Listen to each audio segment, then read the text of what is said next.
如果把心脏捐赠出去，它能否继承你的记忆，带着你活下去呢？2015年，湖州14岁男孩小翔接受了心脏移植手术，换心后的他摆脱了心肌病的困扰，开始能够正常的奔跑、跳跃。然而奇怪的是，他像变了一个人一样，性情大变，就连智力都提高了。难道换心之后真的会变成另一个人吗？心脏真的存在记忆能力吗？长按点赞加关注，跟老黑一起来了解换心的真相。5岁的时候，小翔被查出患有扩张性心肌病，跟正常人的心脏不一样。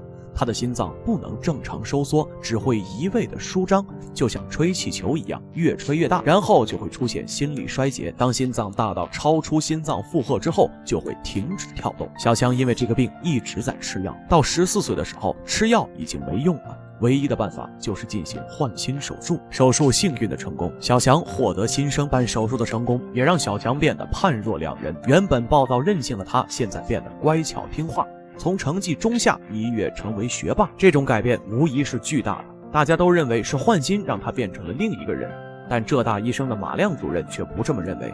他觉得目前没有任何证据能够证明换心会影响性格、智力。在他看来，换心后的性格变化是患者精神层面的改变。简单来说，就是经历过生死的人，精神会变得更加强大，性情也会随之发生改变。从医学的角度来说，就是换心让他的身体变好了，各个器官的功能也随之改善。小翔成绩变好，是因为他以前身体不好，听不进去课，身体好了之后，课堂上的知识他都能顺利听完，所以成绩就进步了。但美国一名男子在换心之后却发生了更可怕的事情。你觉得心脏真的有记忆功能吗？在美国发生过这样一件诡异的事情，心脏原主人死于吞枪自杀，13年后被移植心脏的男子用同样的方式结束了自己的生命。这真的只是巧合吗？还是说心脏确实有记忆功能？1995年，美国乔治亚州的56岁的桑尼患有充血性心脏衰竭，为了活下去，他打算进行换心手术。刚好医院给他打电话说有一位33岁的脑死亡患者特里，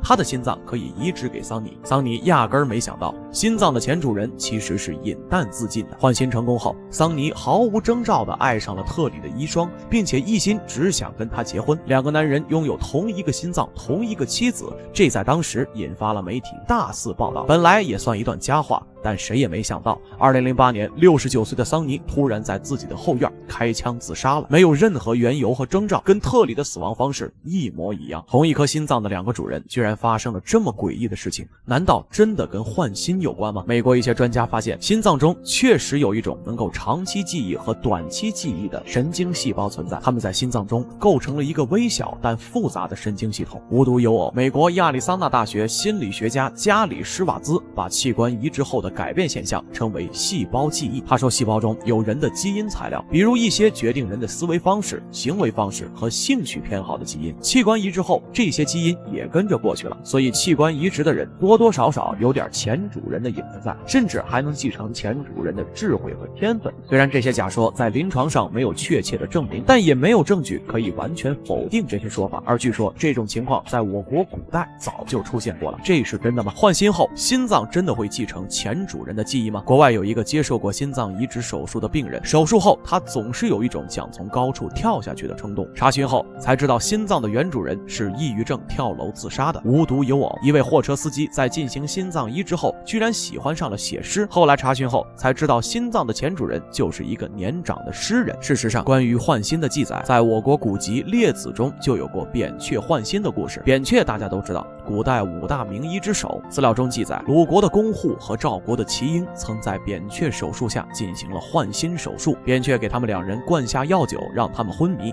然后取出他们的心脏进行互换。手术后，2人居然走到了对方家里，还理所当然地占有了对方的妻子和女儿。2人因此闹上公堂，直到扁鹊说出换心缘由。这个故事听起来确实像换心改变了2个人，但这个故事后来被认定是一个具有神话色彩的故事，因为心脏移植是大手术，放到现在都需要很先进的医疗器械辅助完成。可以肯定，古代的医学手段是无法支撑这样高难度的手术完成的。抛开这个故事的真假不说，心脏移植继承记忆的说法一直争论不休。澳大利亚有专家认为，大脑并不是人体内唯一有记忆的器官，心脏也有储存记忆的功能。即使这个观点没得到医学界的证实，但换心后人的性格发生改变的很多案例就摆在那儿。不管心脏能不能继承记忆，移植心心脏无疑是给了很多人第二次生命，大家都应该好好珍惜，带着前主人的希望好好活下去。对此你有什么想说的，又有什么独到的见解呢？欢迎留言与大家一起讨论。